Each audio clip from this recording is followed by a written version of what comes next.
आप सभी का स्वागत है मेरे YouTube चैनल पे। श्री शिवाय नमस्तुभ्यम। आइए आज हम सोमवार की कहानी सुनते हैं। अगर आपको मेरी वीडियो अच्छी लगे तो चैनल को सब्सक्राइब कीजिए, वीडियो को लाइक कीजिए और अपने दोस्तों के साथ शेयर कीजिए और कमेंट में बताइएगा आपको मेरी वीडियो कैसी लगी। चलिए वीडियो शुरू करते हैं। प्राचीन भारत की पवित्र भूमि पर जहाँ वनों की शांति में वेदों की ऋचाएँ गूंजती थी, वही महर्षि अयोध्या धौम्य का भव्य गुरुकुल स्थित था। उनके आश्रम में अनेक शिष्य विद्या ग्रहण करते थे, किंतु उन सब में से एक शिष्य ऐसा था जिसके लिए गुरु की सेवा ही मोक्ष का द्वार थी। वह थे पांचाल देश के आरुणि। आरुणि न केवल विनम्र थे बल्कि गुरु के मुख से निकले हर शब्द को ब्रह्म वाक्य मानते थे। एक दिन प्रकृति ने रौद्र रूप धारण कर लिया। आकाश में काली घटाएं घिर आई और मूसलाधार वर्षा होने लगी। बिजली की गड़गड़ाहट से वन प्रांतर गूंज उठा। महर्षि धौम्य को चिंता सताने लगी। आश्रम के खेत जो शिष्यों और गुरुजन के भोजन का एकमात्र स्रोत थे, वर्षा के पानी में डूब रहे थे। यदि कि खेत की मेड़ टूट गई तो सारी फसल नष्ट हो जाएगी और आश्रमवासी भूखे रह जाएंगे। महर्षि ने आरुणि को बुलाया और गंभीर स्वर में कहा, वत्स आरुणि, देखो वर्षा का वेग अत्यंत तीव्र है। हमारे खेत की मेड़ टूटने के कगार पर है। तुम शीघ्र जाओ और जल के प्रवाह को रोको, अन्यथा अनर्थ हो जाएगा। गुरु का आदेश मिलते ही आरुणि ने एक क्षण भी विलंब नहीं किया। न वर्षा की चिंता की, न अपनी सुरक्षा की। कंधे पर फावड़ा रखा और तूफानी हवाओं का सामना करते हुए खेतों की ओर चल पड़े। खेत पर पहुंचकर आरुणि ने जो दृश्य देखा वह भयावह था। पानी के प्रचंड वेग में मेड़ की एक बड़ी दरार बना दी थी, जहां से पानी तेजी से बाहर निकल रहा था। आरुणि ने तुरंत संघर्ष आरंभ कर दिया। उन्होंने मिट्टी खोदी और दरार में भरी, लेकिन पानी का बहाव उससे बहा ले गया। उन्होंने पत्थर और घास फूस का उपयोग किया, किंतु प्रकृति के क्रोध के आगे सब व्यर्थ था।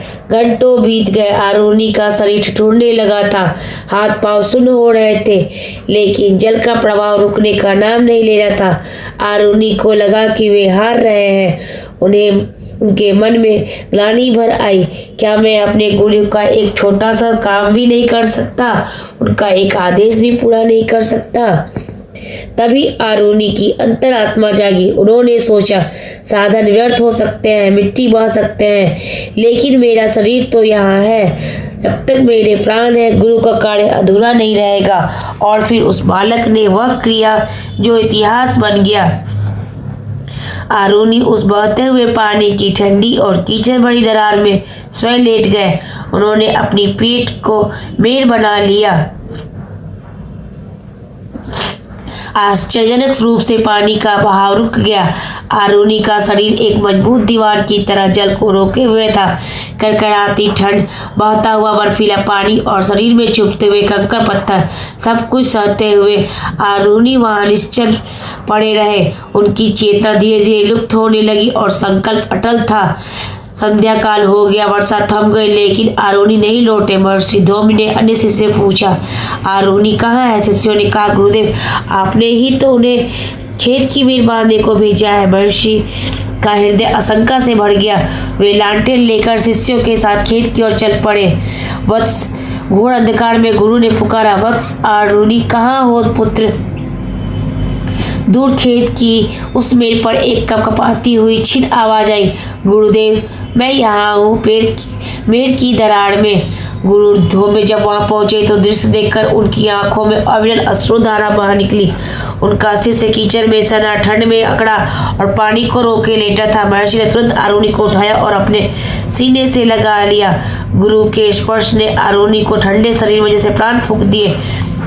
महर्षि धौम्य गदगद होकर बोले, बेटा आरोनी, ऐसा त्याग तो देवताओं के लिए भी दुर्लभ है। तुमने मेरे को विदीर्ण करके मेरे आदेश का पालन किया, इसलिए आज मैं तुम्हें संसार में उद्दालक नाम के से जाने जाओगे।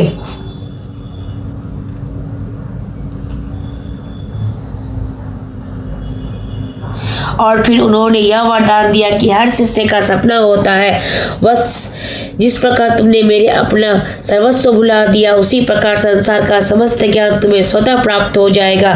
तुम्हें वेदों और धर्मशास्त्रों को रटने की आवश्यकता नहीं होगी, वैसे तुम्हारी जीवा पर विराजेंगे। आरुणि की यह कथा हमें सिखाती है कि समर्पण वह शक्ति है जो असंभव को संभव बना देती है। जब शिष्य का अहंकार मिट जाता है, तभी उसके भीतर सच्चे ज्ञान का प्रकाश होता है। अगर आपको ये वीडियो अच्छी लगी तो चैनल को सब्सक्राइब कीजिएगा। जय